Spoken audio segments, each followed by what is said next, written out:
me, the more you f around, the more you're going to find out. What's going on, everyone? Jeremy here from The Quartering, and a little bit of interesting Elon news today, in which he kind of personified for some politicians the F around and find out kind of chart, right? Like, and you know, usually, like I've said before, because I am not a geopolitics expert, I don't have a strong opinion in terms of Russia, Ukraine, stuff like that. My position is that I pray for all the civilians. I want everyone to be safe. Is that a cop-out? Yeah, it probably is. It's difficult to know everything about everything. And I just, you know, I don't like war. Is that a hot take?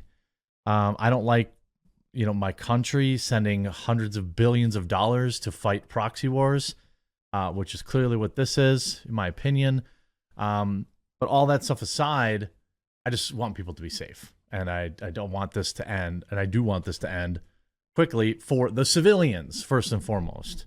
Second, I'd like to stop paying for it. And that's just not going to happen with a lot of politicians that we have in office. Well, not that long ago, Elon Musk was told to F off, essentially, by a Ukrainian politician. This guy's Andrej Melnik, probably mispronounce it. He's a diplomat and responded to Elon Musk by saying, F off is my very diplomatic reply to you. Now, this was in response to Elon making some sort of, in his opinion, peace proposal. Whether or not this was like well thought out or good, I don't know. And certainly I don't think Elon probably knows. But I'm not going to speak to that. I understand the history between these two nations is complex. I generally don't. I mean, I generally going to side with the country that's getting invaded. But the longer this goes on without peace talks, the more money that gets sent over. You know, when I got, you know, Zelensky doing press conferences asking for more billions, while United States celebrities have no problem getting in and out of a war zone. I'm just speaking of an average, everyday, uneducated Midwestern American. Okay. I love my Ukrainian viewers and my Russian viewers because I assume none of them are politicians. That said, he suggested this and Elon said, and so then essentially I think this one tweet thread, which got ratioed, it got 100,000 likes, 120,000 comments. Ukrainians did not like this proposal. And I mean, I understand why. And the next, like, what, 2 days later or whatever, a couple days later, Elon's like, screw it, I'll just buy Twitter. Like, I seriously think this was the nexus of him just saying, screw it.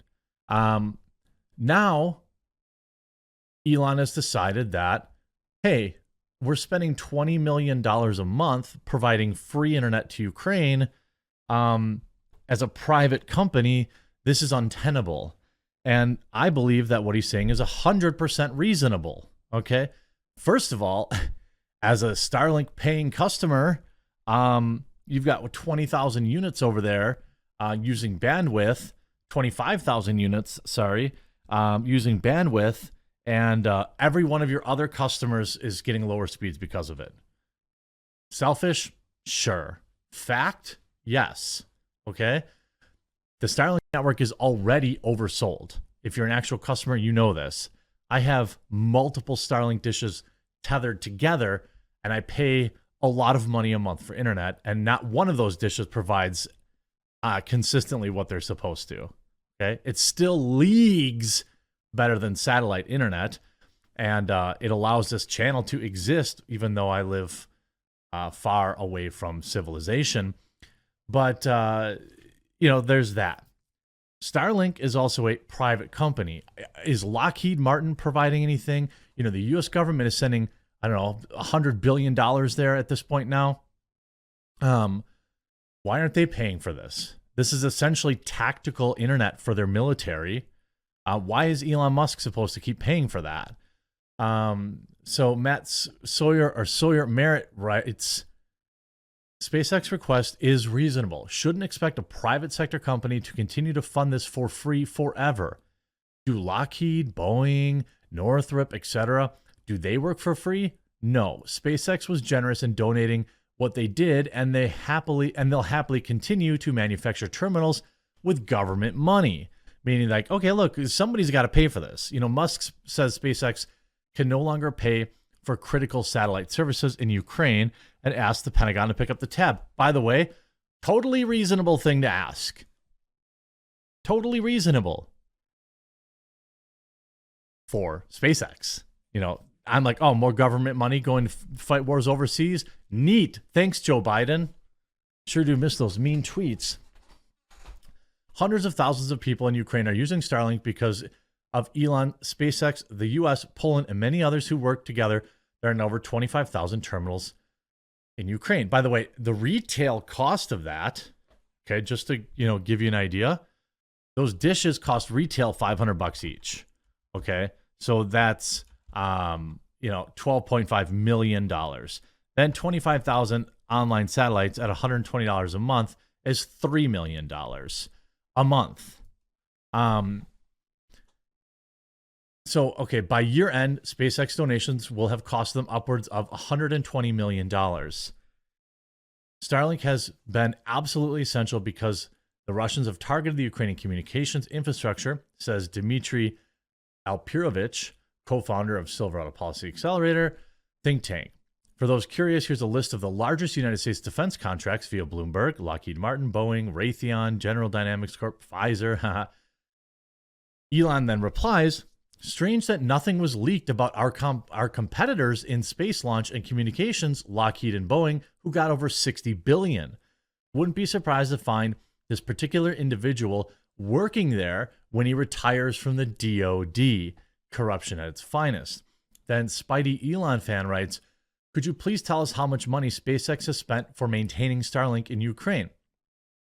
He writes, in addition to terminals, we have to create, launch, maintain, and replenish satellites and ground stations and pay telcos for access to internet via gateways.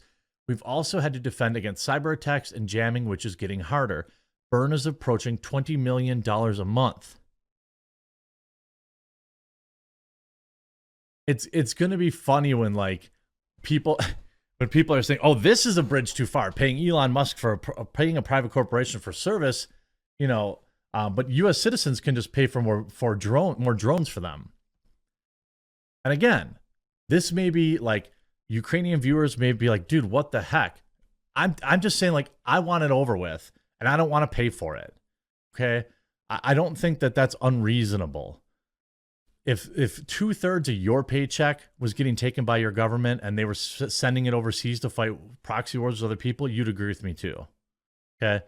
So I know it's obviously difficult to look at this now because you've got such a terrible situation going on there, but we should be spending money on peace efforts, not buying more missiles. Tesla CEO, this in Red State, Elon Musk has been providing Starlink satellite internet service on his dime for some time. It's been a valuable addition to the war effort, but now Elon is looking to pass the bill off another government after the Ukrainian leader told him to F off. It all started when Musk posted a poll on Twitter about peace in Ukraine might be achieved through a series of decisions. You're not allowed to suggest peace. And I'm not commenting directly on what he said, The yes or no poll came out with a no, being a winner by a solid margin, prompting Musk to agree with one Twitter user that the outcome was one of the biggest bot attacks he'd ever seen. Regardless of the poll results, Musk tweeted that the outcome he posted in the poll was the most likely to happen in the end, with the other potential but unlikely becoming nukes.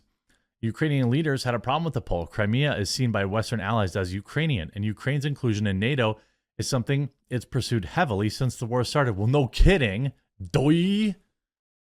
Musk's poll was seen as being pro-Russian, despite Musk saying it should be put to a vote.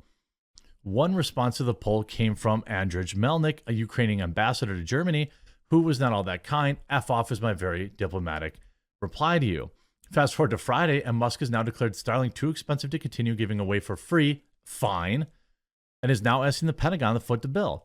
Jason J. Smart of the Belarus Post posted about Musk's moves to the U.S. government pick up the tab, causing Musk to respond, "We're just following his recommendation."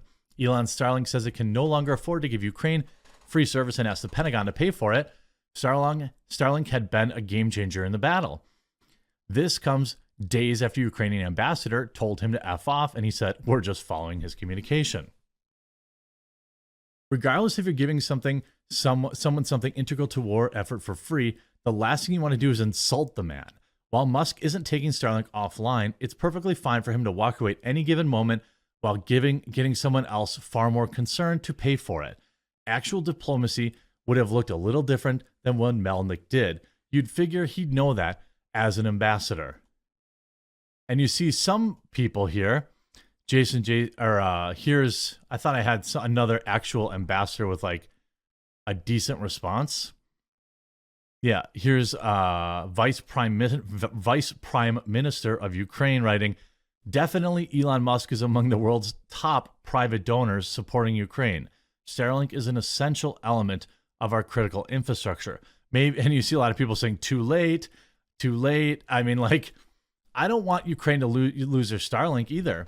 But like, is the expectation that Elon's supposed to just keep paying for it? He's not a government.